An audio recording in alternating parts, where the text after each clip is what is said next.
Rail and Transport for London employees.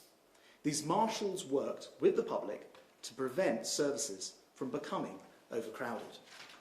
From June 1st, at the earliest, as we move to phase 2 of the unlock, we'll start to deploy twice as many marshals with the assistance of groups like the charity Volunteering Matters. These journey makers will help provide reassurance, advice and friendly assistance to commuters. The last time we did this, at the 2012 Olympics, it was a great success. And while these are altogether more serious times, if we show the same public-spirited concern for one another, it will go a long way towards helping transport and passengers cope. As I've said, it's essential we stagger our journeys and avoid the rush hour. That's why, at a recent roundtable, we asked the tech sector to come up with innovative proposals to help passengers avoid congestion. One good example is Passenger Connect from Birmingham startup Zipabout, a personalised information service which tells rail users how disruption and crowding may affect their journey, while providing alternatives and helping people to maintain social distancing. The service has been successfully piloted over the past 12 months, and it will be rolled out soon. We're not just dealing with the immense challenges of the present, we're building for the future too. Transport's not just about how we get from place to place, it also shapes the places for good or bad, towns, cities and whole nations. We now have an opportunity to use the power of transport to improve long-standing national weaknesses and create something better. The UK's unbalanced economy is one such weakness. Our mission is to level up Britain. The COVID outbreak must be the catalyst to get it done, levelling up and speeding up. So while roads and railways are less busy, we're accelerating vital projects. Take the North, for example. This bank holiday weekend, we're carrying out vital work to fix Leeds Station, continuing to build a new platform, installing new points and switches, and improving the track to Wakefield. Just part of 490 separate engineering projects happening around the country this bank holiday weekend. Work that would normally take months of weekend closures are much quicker on these quieter railways. And we're getting on with plans to reverse some of the so-called beaching rail cuts too. Dr. Beeching wrote a report back in the 1960s which led to the closure of 1/3 of our railway network. 2,363 stations, 5,000 miles of track identified for closure. Many of the places removed from the map never recovered. That report was perhaps the origin of the Left Behind town, but we're working to reverse beaching. The process has already started in Blythe in the northeast and Fleetwood in the northwest. I visited in January and also took the opportunity to visit Hordern Peterlee to see the station building work. There used to be a train station 200 yards away, but it was closed and the town cut off by the beaching axe.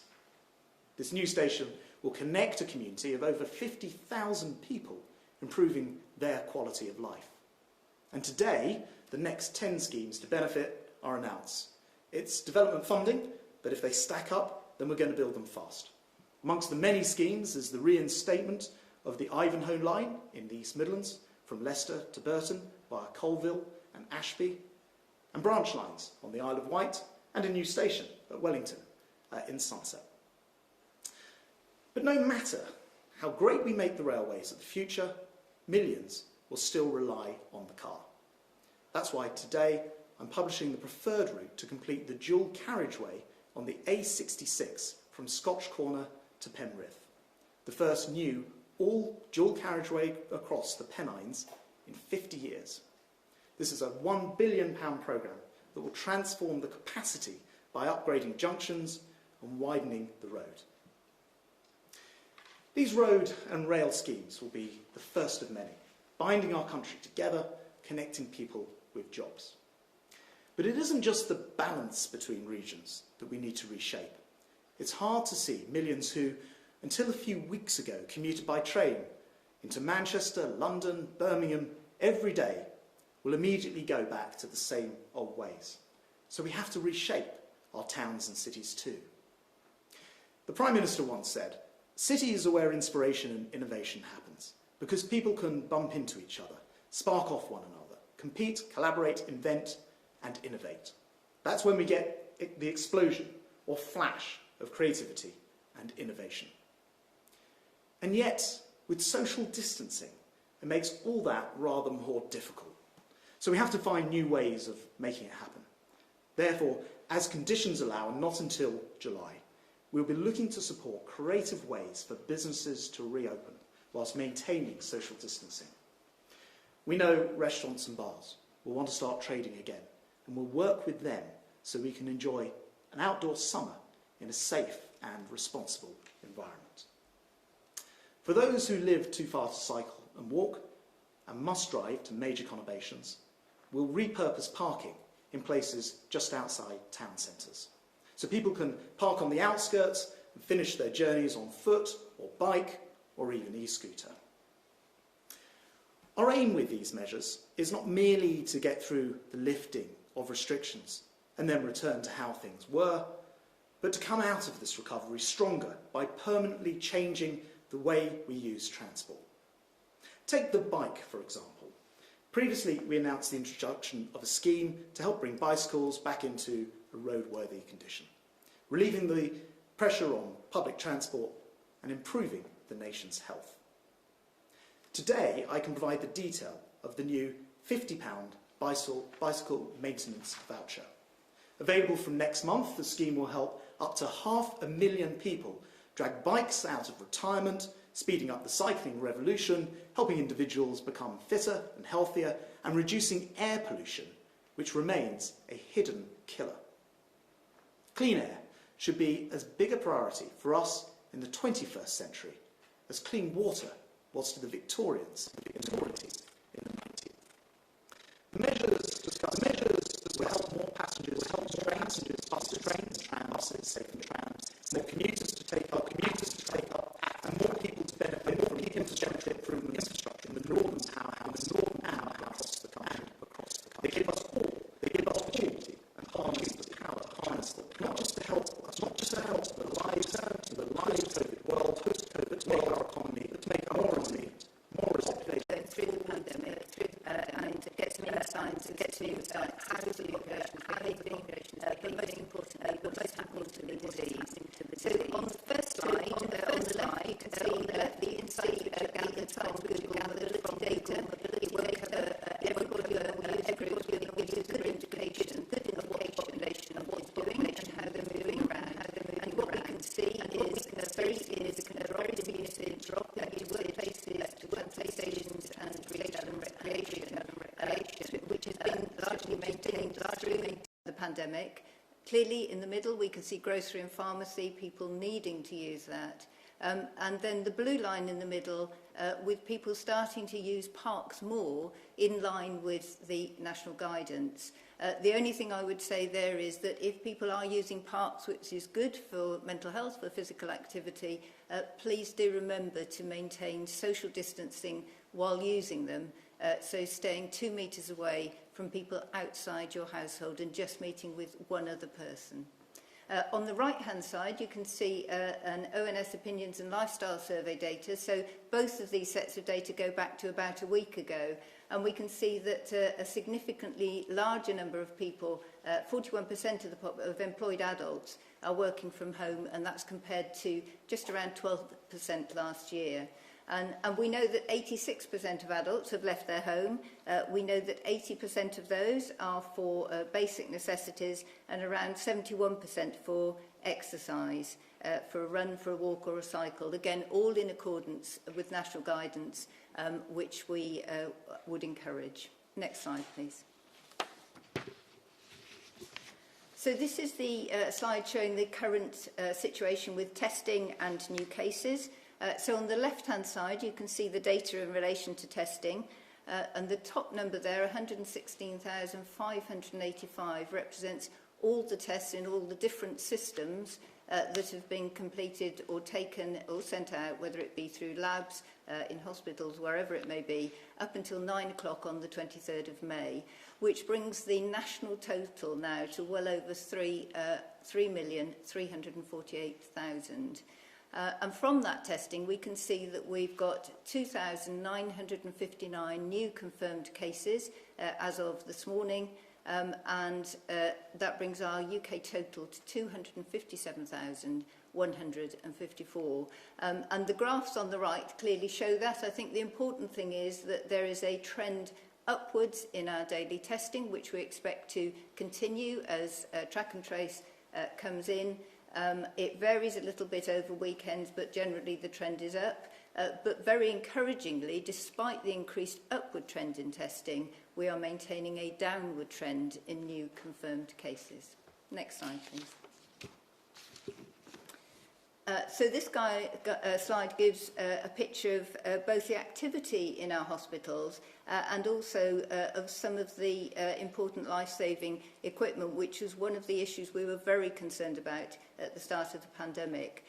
So on the right, we can see that there's been a steady but continuing slow downward trend in new daily admissions to hospitals in England from COVID-19, right down from a peak which reached over 3,000 around the first week of April. And that translates in numbers to 675 estimated admissions on the 21st of May, again down from 736 on the 14th of May.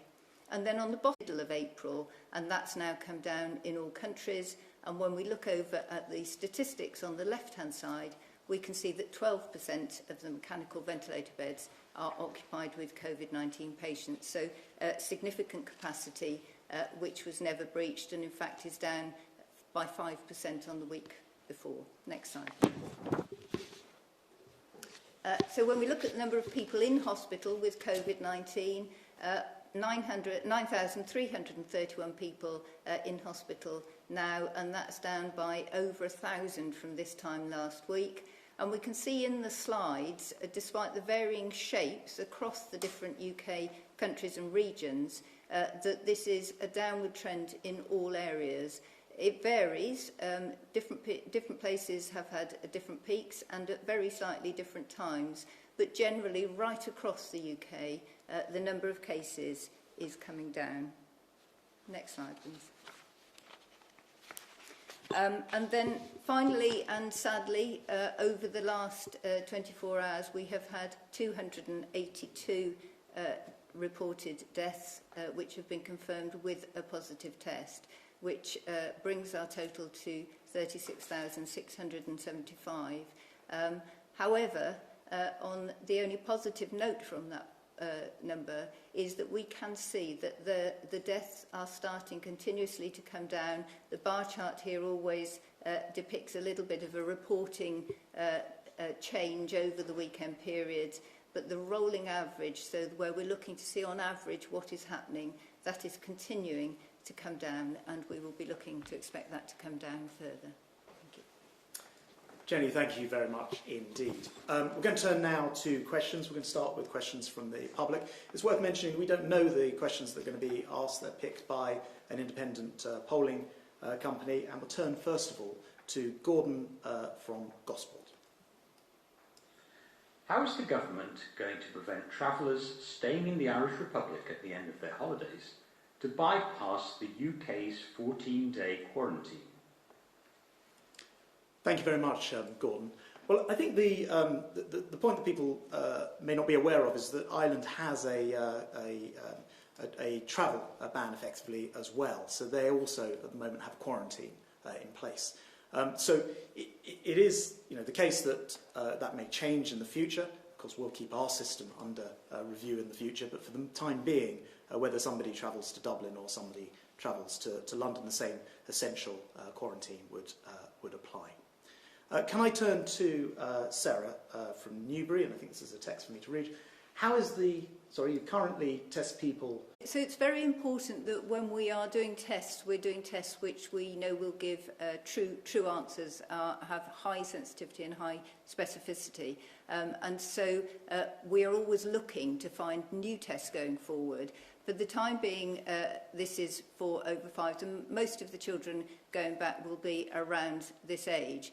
Clearly, often we have slightly different ways of approaching medicines, for example, or testing with young children, because it's very important that the tests, the results, or the medicines, the treatments, are calibrated to growing children, if it's medicine, or are interpreted correctly for a small child. And of course, you're right in the sense we are still learning about some of the disease in children, but what we do know is that children rarely become very ill with this, and there is a suggestion and lots of data, I think, in the public domain now, where we're getting a signal that the transmission from children is also potentially reduced. So for children over 5, it will be ready for schools to use, and for their families as well, and for the teachers.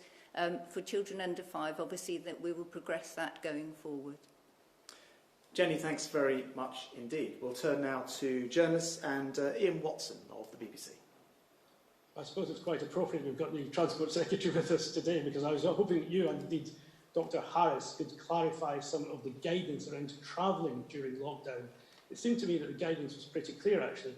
If you have symptoms, you self-isolate for 7 days, and the rest of your household stays at home for 14 days. But is the advice now to parents that if you don't have your own extended family nearby, even when you are ill with COVID symptoms, you are allowed to leave your home, travel many miles across the country, and isolate closer to your extended family? And a specific question to you, Mr Shapps. Did the Prime Minister know that his advisor, Dominic Cummings, had travelled 250 miles or more during lockdown, and did he approve this? Thanks very much. Did you mean the first question to Jenny?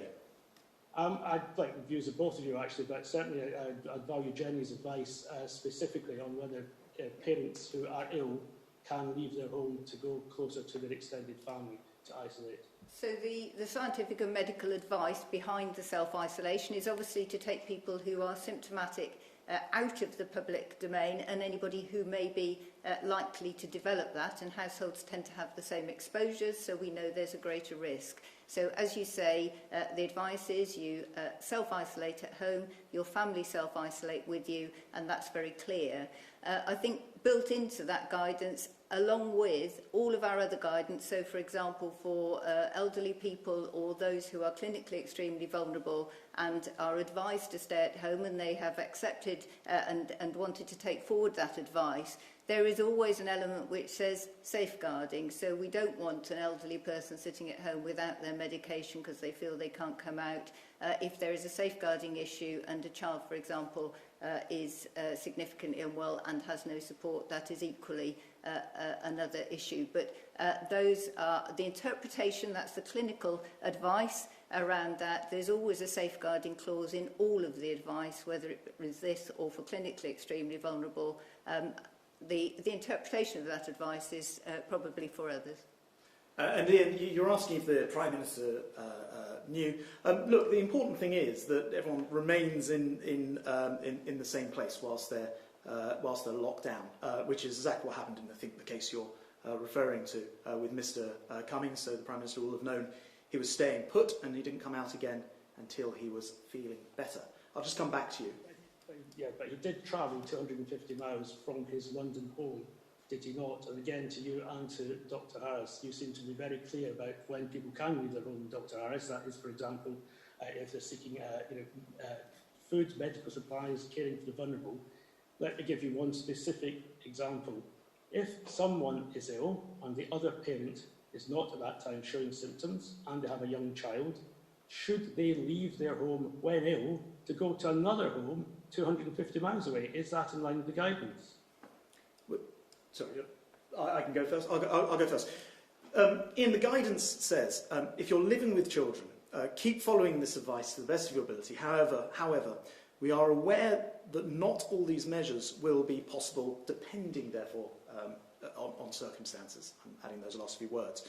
In other words, if you are in a position where you've got a young child, in this case 4 years old, and you are worried about the welfare of that child and your ability to throw around them the wider network of support, then you're clearly being somewhere where other members of the family can assist, by which I mean, in this case, younger other members of the family, then that might be the best place for you to settle and stay throughout the time that you're ill. And I think that's all that's happened in this case. And you were asking part of the question to Jenny, so I'll throw it back to her. I was just simply really going to repeat what I said before. I think we have always said in the guidance what we don't want to do, and it relates to people being treated in hospital and staying out of hospital as well. We don't want to cause harm through advice which keeps people at home when they are at risk. That's not directly referring to any current issues. It's the clinical and technical advice, which is we want people to come out of circulation. We want them to self-isolate the minute they have symptoms and to stay out of circulation. If there is a critical issue, a safeguarding issue, regardless of whether it's a child, an elderly person or anybody else, then there needs to be some sort of safeguard in place. Thank you very much, Ian. We'll turn now to Sam Coates from Sky. Sam. Secretary of State, how can you personally be sure that by driving halfway across England, Dominic Cummings didn't infect anyone else on the way or while he was there? Or, frankly, do you not think it would have mattered? And what do you say today to all those people who are unable to say goodbye to their loved ones or go to their funerals because they were observing the letter of the rules, seemingly unlike the PM's top aide? And to Jenny Harries, you said if adults were unable to look after small children, they might resort to other family members. And number 10 say that this is analogous to the situation involving Dominic Cummings. But is it really if one of the two parents doesn't have coronavirus, as the number 10 statement today does seem to suggest? How can you preempt a situation by travelling halfway across the country in order to seek further protection? Where did you say that was within the rules in previous press conferences or in guidance? Sam, thanks very much. Look, I think for everybody who's lost loved ones, everybody has been impacted by this crisis, and everyone has done their best to try to do the right thing.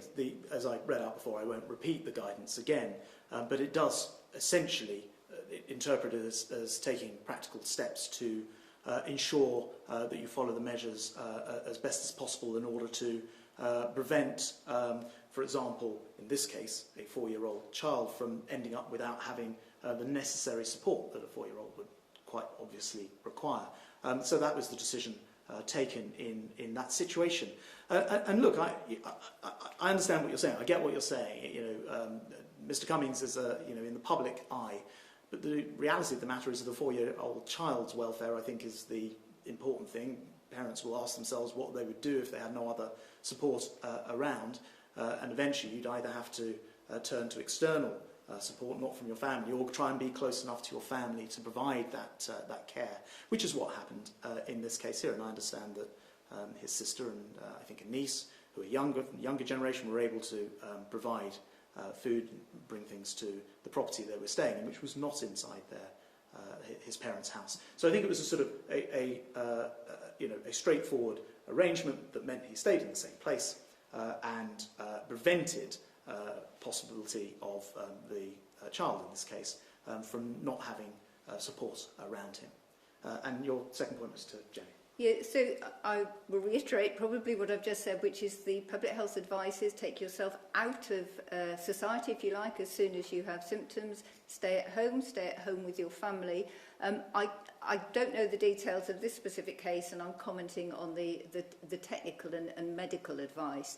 I think the point, I haven't got the detail of the comment from a previous press briefing, but I think the question I was asked was if two adults were ill and unable to cope or care for a small child who was totally dependent on them, was that a reason to seek external support? And I would just go back to say all of the guidance has a common sense element to it, which includes safeguarding around adults or children. So I think that would account for that answer. Sam, I just want to give you a chance to come back.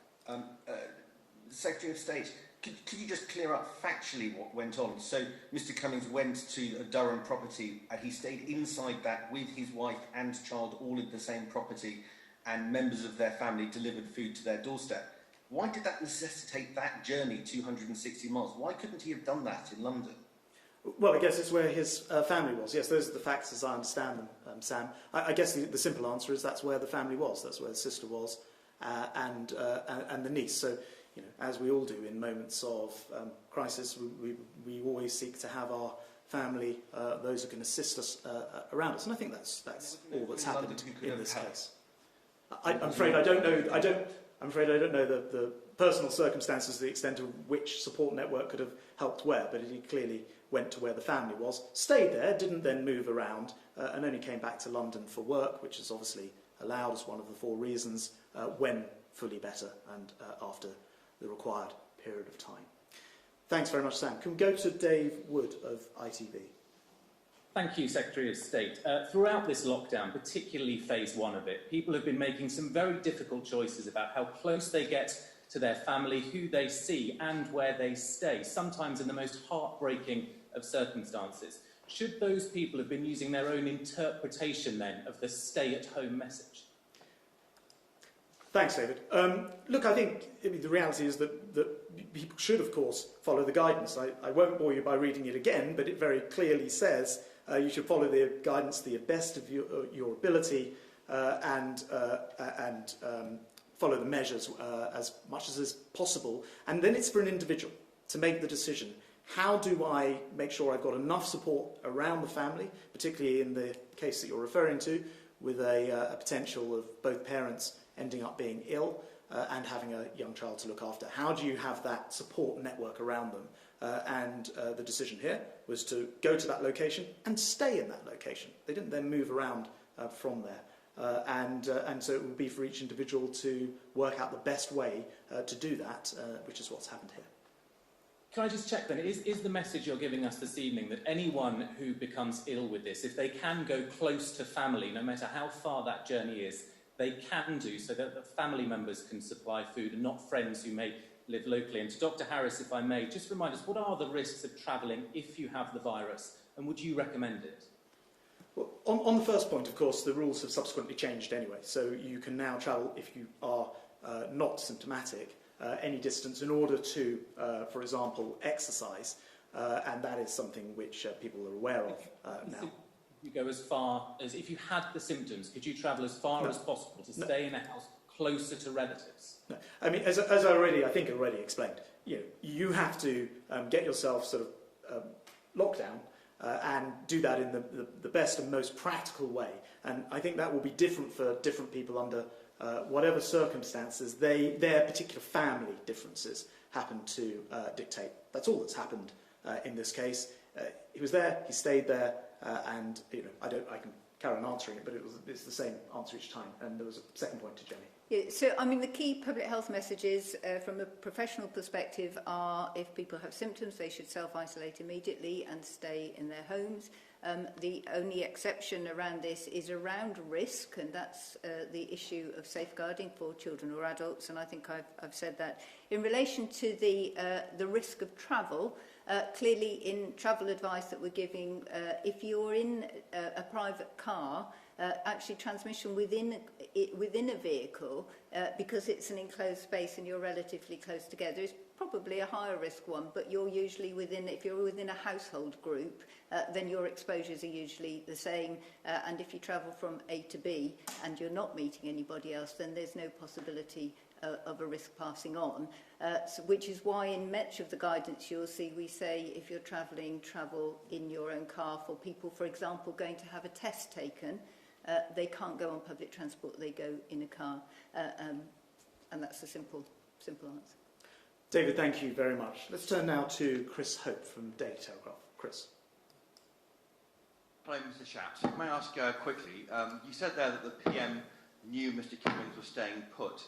When did the PM know he'd gone to Durham? And can I ask Dr Harries, did you know that he'd gone to Durham, and does Mr Cummings intend to go this far during lockdown undermine the stay-at-home message which you're doing so much to publicise? Chris, I'm sorry to disappoint you. I don't know exactly the answer to when the PM knew, but I know the PM knew that he was unwell and that he was locked down. Of course, the PM was also unwell during the same period in reference. I can tell you the PM provides Mr Cummings with his full support, and Mr Cummings has provided a full statement. And I think it's perfectly right that questions are asked, and you're all asking the same questions, and not I appreciate about the significant transport announcements, the upgrading of the A66 to dual carriageway and £1 billion to make people's lives better and faster to connect there, and I appreciate that. But I do think it's important to note that questions were asked, quite rightly, and the questions have been answered because Mr Cummings has produced a statement which you will no doubt have read. And I think the second point was to you, Jenny. Yes. So in the same way that as a doctor I wouldn't comment on the clinical position of an individual, I have no detail in this particular case and I'm not going to comment on that.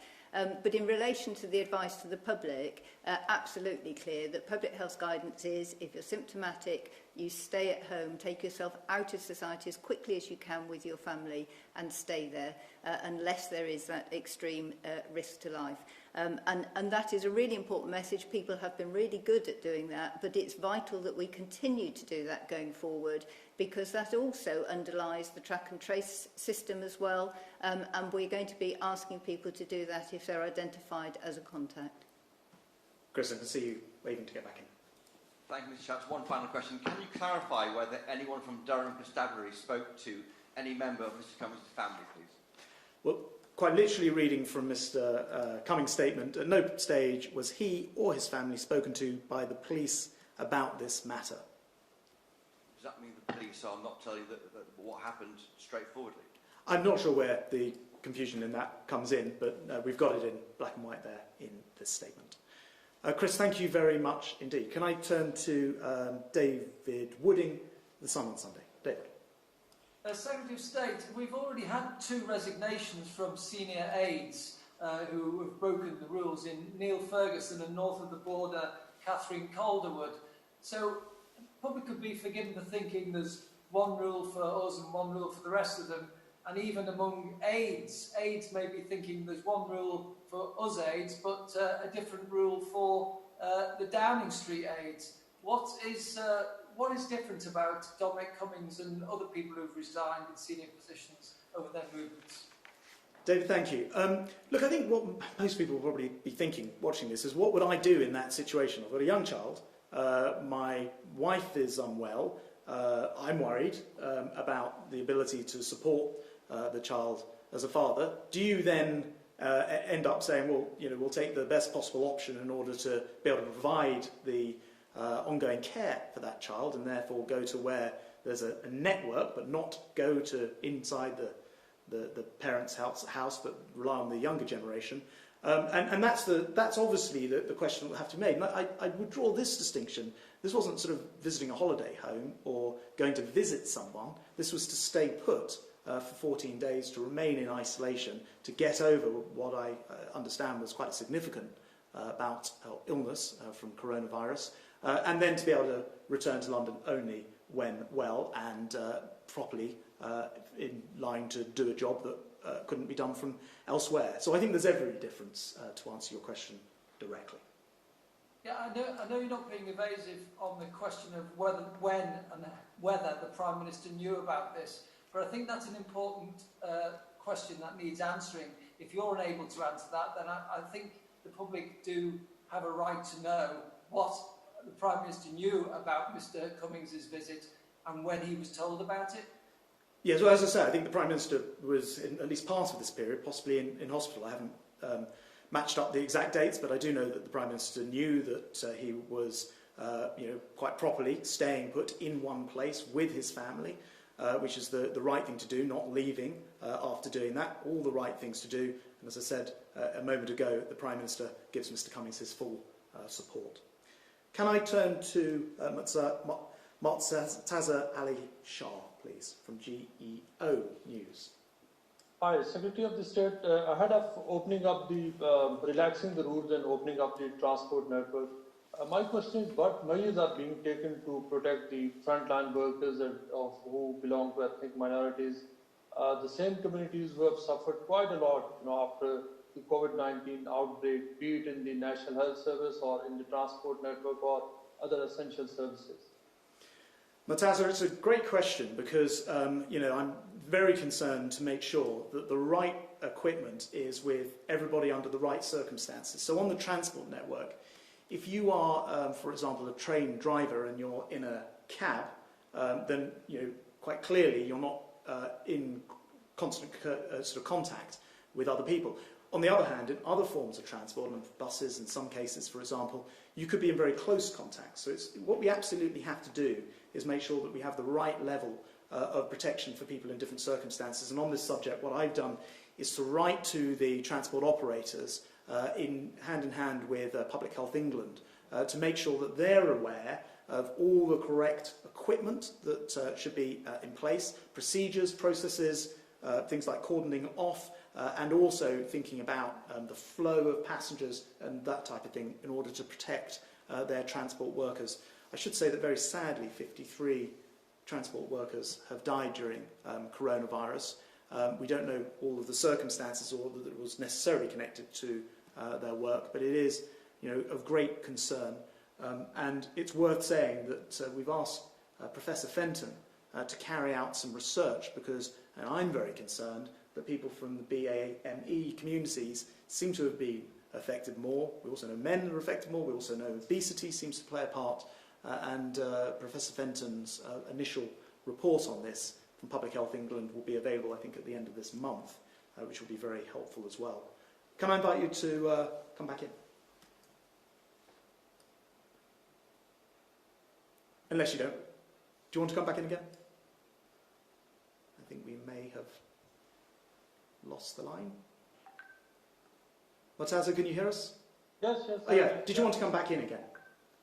Yes, again, I think you've clearly mentioned it, but also, there is a very concern within these communities that probably, within the National Health Service, a lot of people have died, and there are real tragic stories, people who get in touch with us from the ethnic minority members, Indians, Pakistanis, Bangladeshis, who have suffered a lot.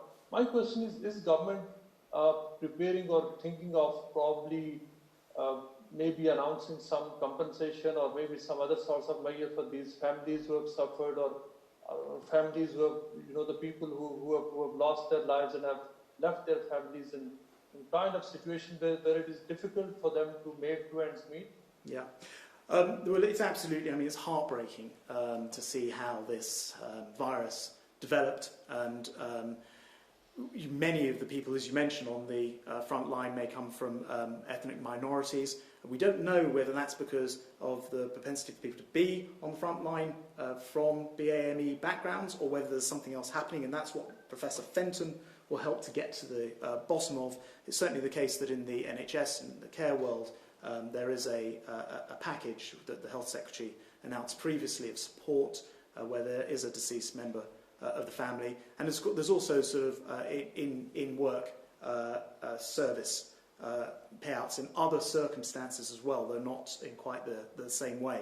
And so we are very, very concerned about people from all sorts of different backgrounds, and you will have heard in the last couple of days that we've also changed the rules to make sure that people can have sort of rights to stay if a member of their family was working, particularly in the NHS, and then sadly died through coronavirus. So that's sort of means of residence for those individuals. And so a range of different measures, absolutely at the forefront of what the government wants to do to get to the bottom of this and make sure that all the right lessons are learned. And I say there's some unusual groups, including people from ethnic minorities, but also the way that this is tended to impact on men, people with obesity and other categories as well. And we will absolutely get to the bottom of all of those things. Thank you very much. I wanted to conclude by saying that we've come a very long way through this disease, and we're taking a whole range of different steps, some of which I was describing from a transport point of view, to try to make sure that transport can be safe and secure for people to travel on going forward. But it's absolutely crucial to remember that the transport system will not be able to take the normal numbers of people. So please look for alternatives. Please consider not travelling at peak and ideally travelling by walking, cycling or indeed driving instead. Finally, it's a bank holiday weekend, so please look after everybody and stay alert. Thank you very much.